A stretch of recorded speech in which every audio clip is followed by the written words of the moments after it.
점입가경입니다. 윤미향 더불어민주당 소속 국회의원 당선인의 수상한 행적이 오싹할 지경이죠. 그간 제기대원 위안부 피해 할머니 기부금을 둘러싼 비리 의혹과는 다른 차원으로 흘러가고 있습니다. 5월 20일 바로 오늘이죠. 주요 일간지에 모두 보도된 내용인데요. 탈북자인 허강일 씨가 증언을 했습니다. 허강일 씨는 2016년 중국 저장성에 있는 북한 유경식당 지배인으로 일했던 인물이고요. 여종업원 12명과 함께 탈북을 했었죠.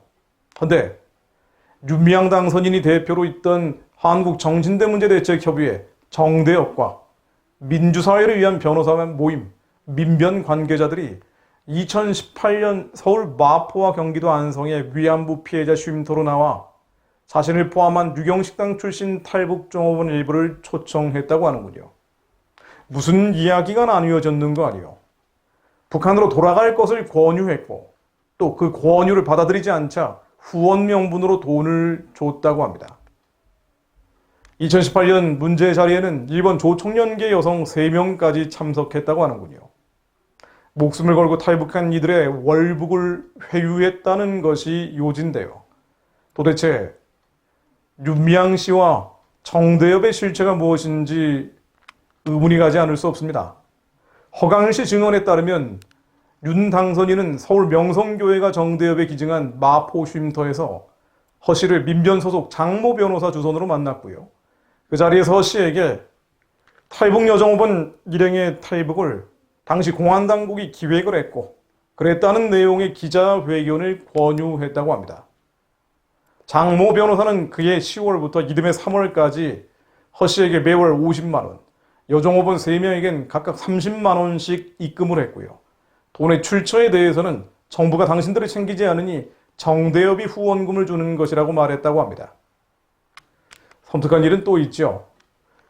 국가보안법 위반 징역형을 살았던 윤 당선인의 남편 김모 씨는 허 씨를 윤 당선인이 만난 이튿날 같은 장소에서 만났다고 합니다.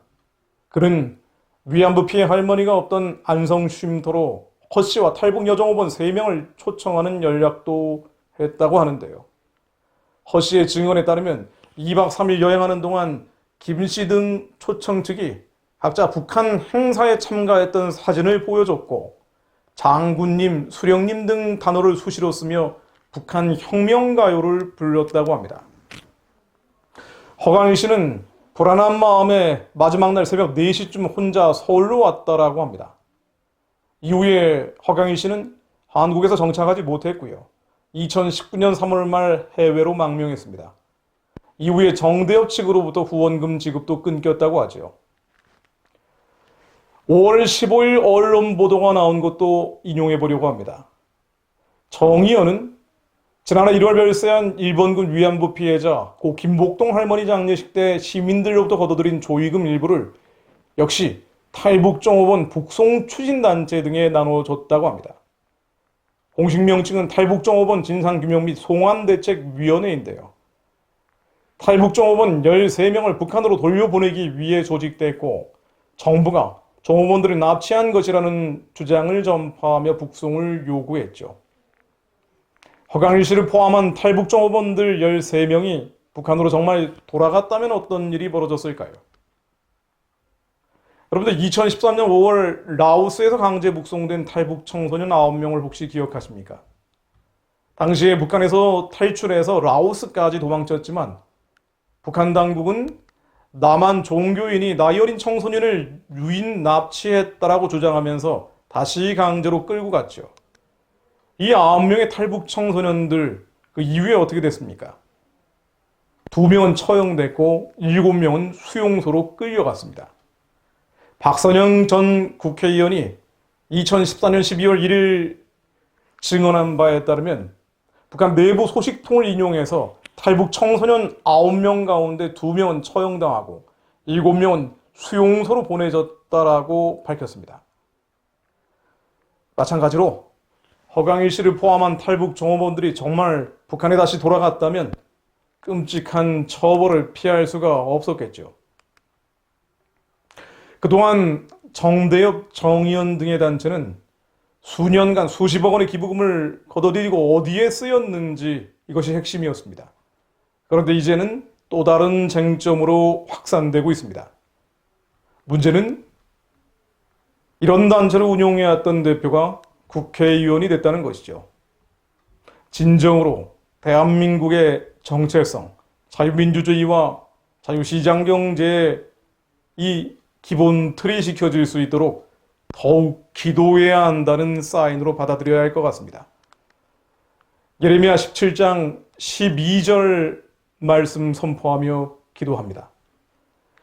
영화로우신 보좌여, 시작부터 높이 계시며 우리의 성소이시며 이스라엘의 소망이신 여호와여, 무릇 주를 버리는 자는 다 수치를 당할 것이라.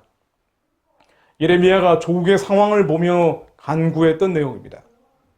이스라엘의 소망이신 여호와여, 무릇 주를 버리는 자는 다 수치를 당할 것이라. 무릇 여호와를 떠나는 자는 흙에 기록이 되오리니 이는 생수의 근원이신 여호와를 버림이니이다. 대한민국의 소망은 오직 여호와 한 분뿐임을 저희들이 입술로 고백합니다.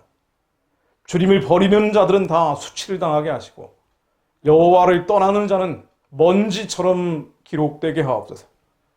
생수의 근원이신 여호와를 버린 이들은 그와 같은 수치와 흙에 기록되는 일들이 말씀처럼 이루어지게 하옵소서.